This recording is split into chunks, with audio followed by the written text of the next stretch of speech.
तो आज हम करेंगे डेफिनेट इंटीग्रल। और डेफिनेट इंटीग्रल में किस टाइप्स के क्वेश्चन करेंगे हम? 0 to π/2 sin mx cos nx dx types के जो क्वेश्चन होते हैं। तो जो साइन की पावर m है, cos की पावर n है, तो ये पावर है या तो ये इवन हो सकती है या फिर ये क्या हो सकती है, ऑड हो सकती है। तो पहला रूल है रूल नंबर 1, जब m और n दोनों ही इवन हो, दोनों ही क्या हो, इवन हो। इवन माने सम संख्या, सम संख्या यानी कि 2 हो, 4 हो, 6 हो, 8 हो एंड सो हो। तो फॉर्मूला क्या होता है? देखिए 0 to π/2 sin mx cos nx dx। तो जो साइन की पावर m है उसमें से हम पहले क्या घटाते हैं, 1 घटाते हैं न्यूमरेटर में, फिर कितना घटाते हैं, 3 घटाते हैं, ठीक है, फिर 5 घटाते हैं और घटाते चले जाते हैं। कब तक? जब तक पॉजिटिव टर्म आ रही हो। जब तक क्या आ रही हो? पॉजिटिव टर्म आ रही हो, नेगेटिव और जीरो नहीं आनी चाहिए। ऐसे ही cos की पावर n है, उसमें से 1 घटाएंगे, फिर 3 घटाएंगे, फिर उसमें से कितना घटाएंगे, 5 घटाएंगे, इस टाइप से घटाते चले जाएंगे। कब तक घटाएंगे? जब तक कि पॉजिटिव टर्म आ रही हो, जीरो और नेगेटिव नहीं आनी चाहिए, ठीक है।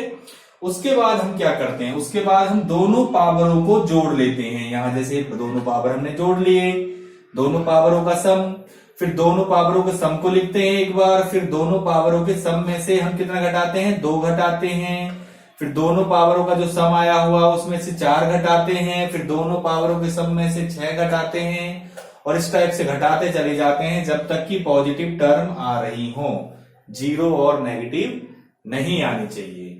और सबसे बड़ी बात याद रखनी है, यदि m और n दोनों ही इवन हो तो लास्ट में π/2 लगाते हैं। तो कब लगाते हैं लास्ट में π/2? जब दोनों ही m और n दोनों ही क्या हो, हमारे इवन हो, दोनों ही सम संख्या हो, तभी लास्ट में π/2 लगाना है, अदरवाइज लगाना नहीं है। तो इस रूल को मैंने थोड़ा ध्यान से देखा तो मुझे ये पता चला कि जो साइन की जो पावर है m न्यूमरेटर में से, पहले हम उसमें से 1 घटाते हैं, फिर हम उसमें से 3 घटाते हैं, फिर हम उसमें से कितना घटाते हैं, फिर 5 घटाते हैं, और इस टाइप से घटाते चले जाते हैं जब तक कि पॉजिटिव टर्म आ रही हो, ठीक है, जीरो और नेगेटिव नहीं आनी चाहिए। ऐसे ही देखो मैंने क्या करा, n वाले में करा, जो cos की पावर है उसमें से भी 1 घटाया, फिर उसमें से कितना घटाया, 3 घटाया, फिर उसमें से कितना घटाया मैंने, 5 घटाया, और कब तक घटाते चले जाते हैं जब तक कि पॉजिटिव टर्म आ रही हो, जीरो और नेगेटिव नहीं आनी चाहिए।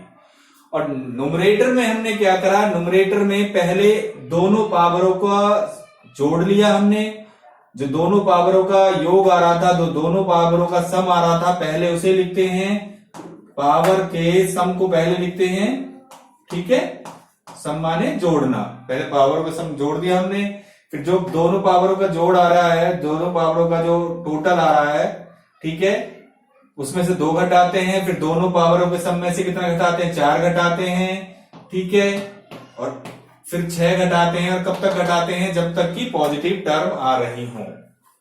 तो इससे हमें क्या पता चला, इससे हमें यह पता चला कि जो हम m में से घटा रहे हैं वो ऑड संख्याएं घटा रहे हैं, n में से भी हम क्या घटा रहे हैं, वो भी ऑड संख्याएं घटाते हैं, और जो डिनोमिनेटर में जो करते हैं, सबसे पहले दोनों पावरों का सम कर देते हैं, फिर दोनों पावरों के सम को लिखने के बाद, याद रखना पहले दोनों पावरों के सम को लिखना है, फिर दोनों पावरों के सम को लिखने के बाद उसमें से 2 घटाते हैं, फिर दोनों पावरों के सम में से कितना घटाते हैं, 4 घटाते हैं, फिर 6 घटाते हैं, और कब तक घटाते हैं, जब तक कि पॉजिटिव टर्म आ रही हो, ठीक है, जीरो और नेगेटिव नहीं आनी चाहिए। और लास्ट में क्या लगाएंगे हम, π/2। और π/2 कब लगाएंगे, जब दोनों ही m और n क्या हो, हमारे इवन हो, जब दोनों ही इवन हो तो ही लगाते हैं, ठीक है। तो अब ये तो पहला रूल हो गया कि दोनों ही इवन हो तब लगाना है ये। अब ये कह रहे हैं कि इनमें से कोई एक ऑड हो तो क्या होगा, तो रूल नंबर 2, देखिए, जब या तो m या फिर n या फिर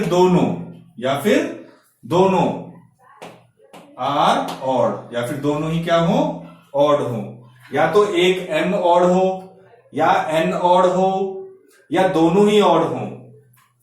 ऑड माने विषम संख्याएं, जैसे 1 3 5 एंड सो ऑन। तो क्या होता है, बस इतना ही अंतर होता है फॉर्मूले में कि लास्ट में हम क्या नहीं लगाएंगे, π/2 नहीं लगाएंगे, बाकी सेम फॉर्मूला होता है। तो अभी तक मैंने जो फार्मूला तुम्हें बताया है उसमें एक बार ध्यान देने वाली बात यह है कि यदि साइन की पावर और कॉस की पावर m और n दोनों ही इवन होते हैं तो लास्ट में π/2 लगाते हैं, और या फिर इनमें से एक भी ऑड हो या दोनों ही ऑड हो तो π/2 नहीं लगाते हैं। तो अब एक सवाल करते हैं, इवन वाला भी करते हैं, एक ऑड वाला भी करते हैं, जिससे तुम इसे टॉपिक को क्लियर समझ जाओ। ठीक है,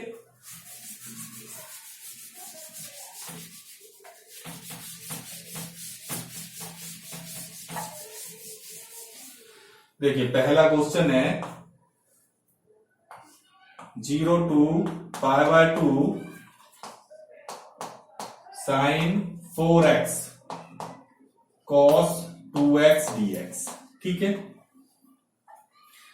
तो यहां पर देखते हैं, यहां पर m क्या है, 4, ये 4 क्या है, ये तो एक इवन है, और n कितना है, 2, तो ये भी क्या है, इवन है। तो m और n दोनों ही इवन है पावर, तो इसका मतलब क्या हुआ कि लास्ट में हम क्या लगाएंगे, π/2 लगाएंगे, लास्ट में क्या लगाएंगे हम, π/2। ठीक है, फिर हम दोनों का सम भी कर लेते हैं, m + n, 4 + 2 = क्या आ गया, 6 आ गया। ठीक है, तो करते हैं इसे 0 to π/2 sin 4x cos 2x dx।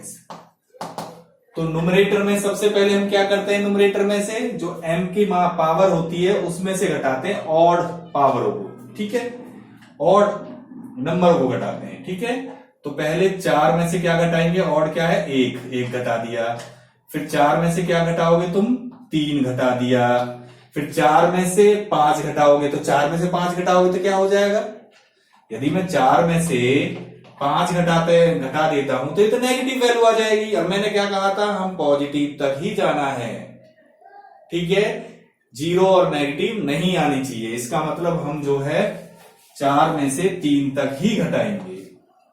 ठीक है, अब कॉस की पावर में आ जाओ 2, तो इसमें से एक ही नंबर घट सकता है ऑड का, तो 1, 2 में से 1 ही घटा सकते हो तुम, 2 में से 3 घटा दोगे तो क्या हो जाएगा, -1 नेगेटिव वैल्यू। और हमने क्या कहा था कि केवल पॉजिटिव वैल्यू तक ही घटाना है, नेगेटिव और 0 नहीं आनी चाहिए। ठीक है, फिर डिवाइडेड करते हैं, और डिवाइडेड में दोनों पावरों का सम कर लेते हैं, दोनों पावरों को जोड़ लेते हैं। तो दोनों पावरों को जो हमने जोड़ा तो कितना आ गया, ये जोड़ने से कितना आ गया, 6 आ गया।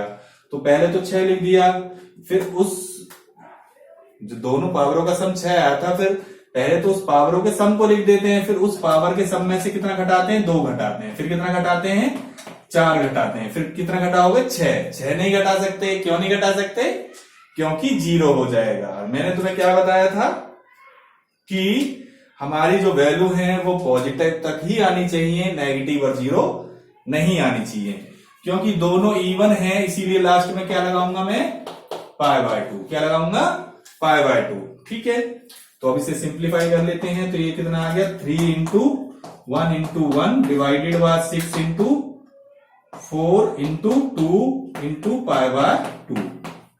तो इसे काट लेते हैं, 3 × 3, 3 दूनी 6, तो कितना आ गया, ये 1 × 1 × 1 डिवाइडेड बाय 2 × 4 × 2 × π/2। ठीक है, तो अब इसकी मल्टीप्लाई कर लेते हैं, तो ये कितना हो गया, ये हो गया 16, 2 चौक 8, 8 दूनी 16, तो ये आ गया 1/16 × π/2। अब इन दोनों को मल्टीप्लाई कर लो तो कितना आ जाएगा, ये π/16 दूनी 32, ये आंसर हो गया पाई बाय 32, ये आंसर है। ठीक है, तो इजी था, इसमें हार्ड कुछ नहीं था। सबसे पहले जो पावर थी m 4 है और n 2 है, दोनों इवन है, तो लास्ट में पाई बाय 2 लगाते हैं। फिर दोनों पावरों का हमने सम कर लिया है, वो 6 आ गया है। फिर हमने जो साइन की पावर थी उसमें से ऑड संख्याएं घटाते हैं, पहले 1 घटाया, फिर से 3 घटाया, 5 घटा नहीं सकते क्योंकि वो नेगेटिव में आ जाएगा। उसके बाद दो में से क्या घटाया हमने, 1 घटाया। 2 में से तुम क्या नहीं घटा सकते हो, 3 नहीं घटा सकते क्योंकि वो क्या आ जाएगा, नेगेटिव आएगा, केवल पॉजिटिव तक ही करते हैं। फिर डिनोमिनेटर में क्या करते हैं, दोनों पावरों को जोड़ लेते हैं, फिर उस पावर के जोड़ने को पहले एक बार लिख देते हैं, फिर उस जो दोनों पावरों का सम आया हुआ है फिर उसमें से 2 घटाते हैं, फिर उसमें से 4 घटाते हैं, और उसमें से 6 नहीं घटा सकते क्योंकि 6 माइनस 6 0 हो जाएगा, और लास्ट में पाई बाय 2 लगा दिया, फिर इसे सिंप्लीफाई हमने कर लिया है, और आंसर कितना है हमारा, पाई बाय 32। ठीक है, अब एक ऑड का भी कर लेते हैं जिससे टॉपिक हमारा क्लियर हो जाएगा।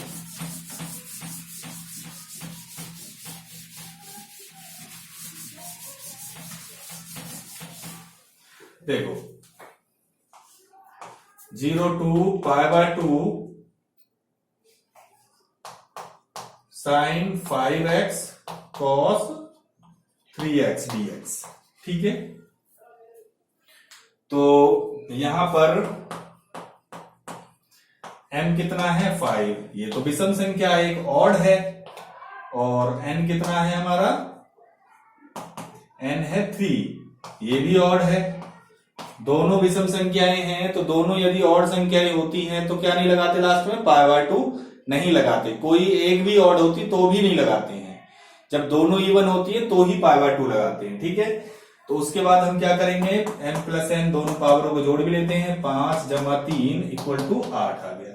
ठीक है, तो 0 to pi by 2 sine 5x cos 3x dx। तो सबसे पहले हम साइन की पावर में से ऑड संख्या घटाएंगे, तो पहले 5 में से हम 1 घटा सकते हैं, फिर 5 में से हम 3 घटा सकते हैं, 5 में से 5 तो नहीं घटा सकते क्योंकि 5 में से 5 घटा दिया तो क्या आ जाएगा, 0 आ जाएगा। मैंने क्या कहा था कि पॉजिटिव तक ही आना चाहिए, 0 और नेगेटिव नहीं आनी चाहिए। ठीक है, तो अब हम कॉस वाली पावर को देखते हैं। कॉस की पावर कितनी है, 3, तो 3 में से ऑड घटाइए, तो 1 घटा सकते हैं, 3 में से 3 तो घटा ही नहीं सकते, 0 हो जाएगा। ठीक है, तो 1 ही घटा सकते हैं, डिवाइडेड बाय, फिर दोनों की पावर का योग, दोनों की पावर को जोड़ लेते हैं, तो 5 और 3 कितना हो गया, 8। पहले एक बार दोनों की पावर के सम को लिख देते हैं, 8 आ गया। ठीक है, फिर उसमें से हम क्या घटाएंगे, 2 घटाएंगे, फिर उसमें से 4 घटाएंगे, फिर उसमें से 6 घटाएंगे, और उसमें से 8 तो घटा नहीं सकते, 8 में से 8 घटा दिया तो क्या आ जाएगा, 0। और मैंने क्या कहा था, 0 नहीं आना चाहिए, नेगेटिव नहीं आना चाहिए, केवल हमें पॉजिटिव तक ही करना है। ठीक है, तो पाई बाय 2 लास्ट में नहीं लगाएंगे क्योंकि ये दोनों ऑड हैं, यदि दोनों इवन होती तो पाई बाय 2 लगता। ठीक है, तो अब इसमें से देखिए घटाओगे तो कितना आ गया, 4 into 2 into 2 divided by 8 into 6 into 4 into 2। ठीक है, तो 4 से तो ये 4 कैंसिल हो गया, इस 2 से ये 2 कैंसिल हो गया, अब 2 से इसे काट देता हूं, ये 4 आ गया, 2 चौक 8, तो कितना आ गया, 1/4 इंटू 6, 1/24, ये आंसर आ गया हमारा। ठीक है, तो इसमें क्या कैसे करा हमने, एक बार दोबारा रिपीट कर देते हैं। जो पावर है यहाँ m 5 है, ऑड है, और ये n जो है 3 है, ये भी ऑड है। यदि दोनों ऑड होती हैं तो लास्ट में पाई बाय 2 नहीं लगाते। फिर दोनों पावरों का हमने टोटल कर लिया, दोनों पावरों को हमने जोड़ लिया, ये 8 आ गया। फिर हम क्या करते हैं, साइन की जो पावर होती है उसमें से ऑड संख्याएं घटाते हैं, पहले 1 घटाएंगे, फिर 3 घटाएंगे, 5 घटा नहीं सकते क्योंकि वो 0 हो जाएगा। मैंने क्या बताया था, पॉजिटिव तक ही आना चाहिए, 0 और नेगेटिव नहीं आनी चाहिए। ऐसे 3 में से हम 1 ही घटा सकते हैं ऑड, जो कॉस की पावर 3 है उसमें से 1 घटा सकते हो, फिर घटाना पड़ता हमें 3, 3 माइनस 3 तो 0 हो जाता, तो 0 तो आना नहीं चाहिए था। पॉजिटिव तक आते तो इसका मतलब है हम एक ही घटा सकते हैं। डिनोमिनेटर में क्या करते हैं, दोनों पावरों का जो जोड़ है, दोनों पावरों का जो टोटल है, पहले एक बार वो लिख दिया, फिर उस टोटल में से हम पावरों के टोटल में से 2 घटाएंगे, फिर कितना घटाते हैं, 4 घटाते हैं, फिर कितना घटाते हैं, 6 घटाते हैं, 8 नहीं घटा सकते क्योंकि 8 माइनस 8 0 हो जाता है। और मैंने क्या बताया था तुम्हें कि भाई हमारी वैल्यू पॉजिटिव तक ही आने चाहिए, 0 और नेगेटिव नहीं आनी चाहिए। फिर उसे सिंप्लीफाई कर लिया, जो और हमारा आंसर आ रहा है 1/24। तो इस टाइप से हमें ये क्वेश्चन करने हैं, ठीक है, बहुत आसान है, वेरी वेरी इंपॉर्टेंट है। और जैसे ट्रेपेजॉइडल रूल होता है इंपॉर्टेंट, ऐसे ये भी इंपॉर्टेंट है। और अगली क्लास में हम सिम्पसन करेंगे। ओके।